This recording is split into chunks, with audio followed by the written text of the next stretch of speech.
నమస్తే, welcome to Telugu రాజ్యం. ఇవాళ మనతో పాటు senior political and cine critic Bharadwaj గారు ఉన్నారు. సార్తో మాట్లాడదాం. సార్ నమస్తే. నమస్తే సార్, ముఖ్యంగా అఘోరీ ఇష్యూ గత కొంతకాలంగా బాగా చక్కర్లు కొడుతోంది సోషల్ మీడియాలో, ఆఫ్ కోర్స్ మెయిన్ మీడియాలో కూడా.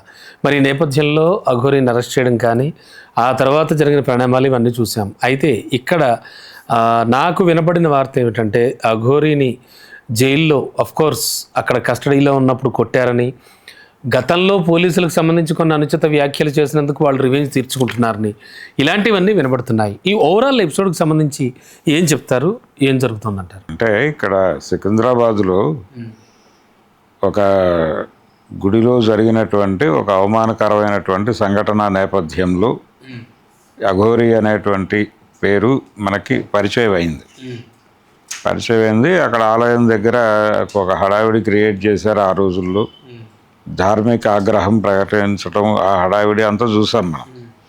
ఆ తర్వాత ఇక్కడ ఆవిడ కదలికలు, అంటే యూపీ నుంచి ఈ అఘోరీ రావడం జరిగింది అనేది ఇప్పుడు అతను మొదటి భార్య అనే పేరుతో రాధిక అనే ఆవిడ ఒక కంప్లైంట్ లాంచ్ చేసిందండి. ఆ బ్యాక్డ్రాప్లో ఈ అరెస్ట్ జరిగిందా అనేది చూస్తే దాంతోపాటు ఇంకో కంప్లైంట్ కూడా ఉంది వాళ్ళ దగ్గర. ఒక ప్రొడ్యూసర్ ఎవరు అనేది చెప్పట్లేదు, ఒక మహిళా నిర్మాత అంటున్నారు. ఆ మహిళా నిర్మాత ఏదో పూజలు చేయించుకోవడం జరిగింది. అవును, 10 లక్షల రూపాయలు ఆ పూజలకు సంబంధించి ఫీజులు చెల్లించారు. అయితే మరికొంత డబ్బులు అడగడం జరిగింది అఘోరీ వైపు నుంచి.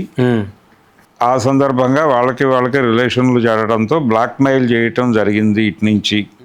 అంటే మీరు డబ్బులు ఇవ్వకపోతే మొదట పూజల తాలూకా ఫలితం వికటించి మీకు నష్టం జరుగుతుంది, అలా నేను చేయగలను అని బెదిరించడం జరిగింది. అక్కడి నుంచి పోలీసులను ఆశ్రయించారు వారు.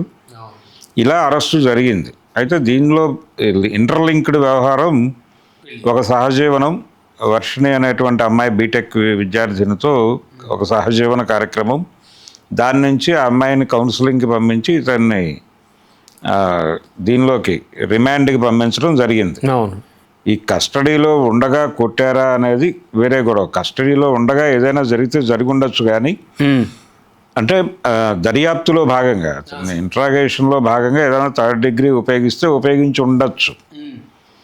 కానీ అతను రిమాండ్కి వెళ్ళిపోయిన తర్వాత జైల్లో కొట్టడాలు అలాంటివి ఏమి ఉండవు ఓకే జనరల్గా. రెండోది, అసలు జైల్లో ఎలా హ్యాండిల్ చేస్తారు వీళ్ళని, ట్రాన్స్జెండర్ ఇలాంటి ఇది ఉంది అక్కడ. ఇలాంటి వాళ్ళతో ఎలా వ్యవహరిస్తారు, ఎక్కడ ఉంచుతారు అనేది కూడా ఒక చర్చ జరుగుతోంది. అయితే వీళ్ళని లాకప్లో ఉంచుతారు, సింగిల్ లాకప్లో ఉంచుతారు. ఎలాగూ మిగిలిన వాళ్ళతో పాటు రోజువారీ కార్యక్రమాలు జరుగుతాయి, కానీ లాకప్ సింగిల్గానే ఉంచుతారు. అలా ఉండటమే. అది కూడా ఇప్పుడు పెద్ద ప్రశ్నార్థకం అవుతోంది. అంటే ఇప్పుడు ట్రాన్స్జెండర్స్కి ఏమైనా సెపరేట్ జైల్స్ ఉంటాయా, అలాంటివి ఏమైనా ఉంటాయా? లేవు, అటువంటిది ఏం లేదు. ప్రస్తుతానికి వాళ్ళని సింగిల్ సెల్లో ఉంచటమే జరుగుతుంది. ఓకే. అంటే ఈ వస్తున్న ఆరోపణలన్నీ వాటికి సంబంధించి కానీ, అలాగే అఘోరీ అనేటువంటి ఆ క్యారెక్టర్ ప్రవర్తన కానీ చాలా ఎక్స్ట్రాడినరీగా ఉంటుంది బయట చూసినప్పుడు. అది ఎందుకు అగ్రెసివ్గా భక్త్యావేశంతో ఉండాలి అనే పద్ధతిలో వ్యవహరించడం జరుగుతోంది. అందులో భాగంగానే ఇక్కడ సికింద్రాబాద్ ఆలయం దగ్గర జరిగినటువంటి సందర్భంగా ఆ బిహేవియర్ జనాలను అట్రాక్ట్ చేసింది. ఆ అట్రాక్షన్తోనే మరింత ముందుకెళ్ళి మిగిలిన ప్రాంతాల్లో కూడా హడావిడి చేయడంతో తెలంగాణ పోలీసులు తీసుకెళ్ళి ఆంధ్ర బార్డర్లో వదిలేశారు. అవును, అక్కడ కొంత హడావిడి జరిగింది. అక్కడ శ్రీశైలం అక్కడికో వెళ్ళి నేను లోపలికి వెళ్తానంటే కాదు వెళ్ళు, బట్టలు లేకుండా లోపలికి అలౌ చేయమంటాం దేవస్థానానికి అఘోరీకి మధ్య ఘర్షణ, అలా రకరకాల ఇన్సిడెంట్లు. అప్పుడెప్పుడు కూడా వీళ్ళకి అవకాశం దొరకలేదు. అంటే అవన్నీ కూడా ధార్మికమైనటువంటి వ్యవహారాలు కాబట్టి అఘోరీ మీద చర్య తీసుకునే అవకాశం లేదు కాబట్టి వాళ్ళు అక్కడి నుంచి తరలించటం మరొకటో చూశారు.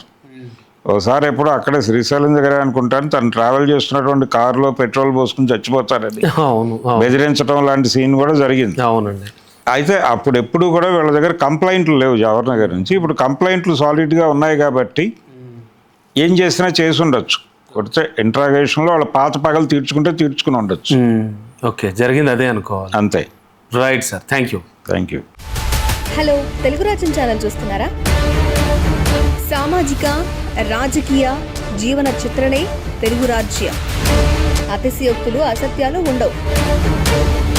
రాజకీయ కోణం కాదు, ప్రజా కోణమే కొలబద్ద. తెలుగు రాజ్యం వీక్షణ మీ ఉత్తమ అభిరుచికి నిదర్శనం.